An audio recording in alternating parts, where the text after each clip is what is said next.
আসলে ক্ষতি বলতে আমরা যমুনা পাড়ের যারা মানুষ তারা প্রতিনিয়ত তো ক্ষতির মধ্যেই থাকি। আমরা জীবন যুদ্ধে যমুনার সাথে জীবন যুদ্ধ করে আমাদের চলতে হয়।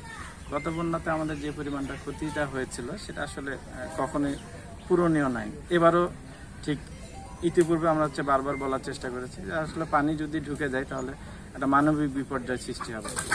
ইতিমধ্যে বাঁধের প্রায় যেটা আমাদের বাঁধ মূল বাঁধের হলো 300 মিটারের ভিতরে কিছু জায়গায় 400 মিটারের মধ্যে নদীটা প্রবাহিত হচ্ছে।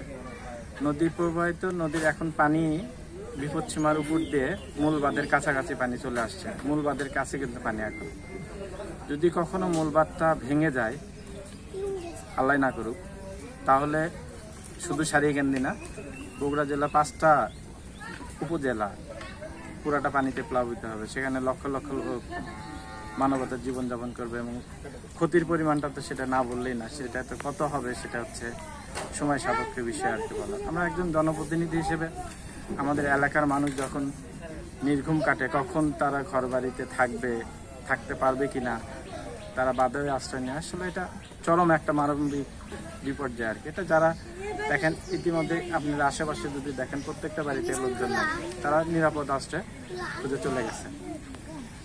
আমরা এখান থেকে বের হতে চাই। আমরা এই এলাকার নদীটার স্থায়ী যাতে বাঁধ নির্মাণ হয় সেটার সমাধান চাই। ইতিমধ্যেই গত 16-17 অর্থ বছরে 800 কোটি টাকার একটা প্রকল্প জমা আছে। সেটা আমরা আলোর মুখ দেখতে চাই। লাল ফিতায় বন্দি না হয়ে সাদা ফিতায় বন্দি হোক, যাতে এই এলাকার লোকজনের দুঃখ দুর্দশা লাঘব হয়। আমরা সেটা চাই। এই এলাকার মানুষ যাতে নিরাপদে নিশ্চিন্তে দুমুঠো ডাল ভাত খেয়ে তারা ঘুমাতে পারে রাতের বেলায়, সেটা।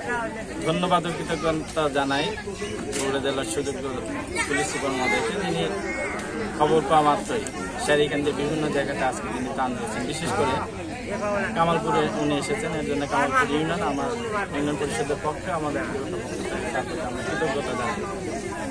তিনি ইতিমধ্যে 100-র অধিক পরিবারকে আমার এখানে মানবিক সহায়তা, যদি ত্রাণ বলি তাহলে অন্য কিছু বলা হয়, তিনি মানবিক সহায়তা প্রদান করেছেন, যার মধ্যে শুকনো খাবার, চাল, ডাল, তেল সহ অনেক কিছু এখানে ছিল, যেটা একটা পরিবারের জন্য 5-7 দিন অনায়াসে চলে যাবে।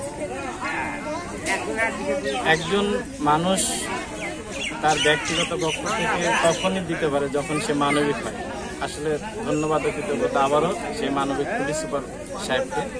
আমরা পুলিশের প্রতি কৃতজ্ঞ, তারা যেভাবে আমাদের প্রতিনিয়ত জানমাল রক্ষায় যেভাবে কাজ করে, এবং আজকে তারা এই মানবিক বিপর্যয়ের মধ্যে তারা আমাদের পাশে এসেছেন। ধন্যবাদ তাদেরকে।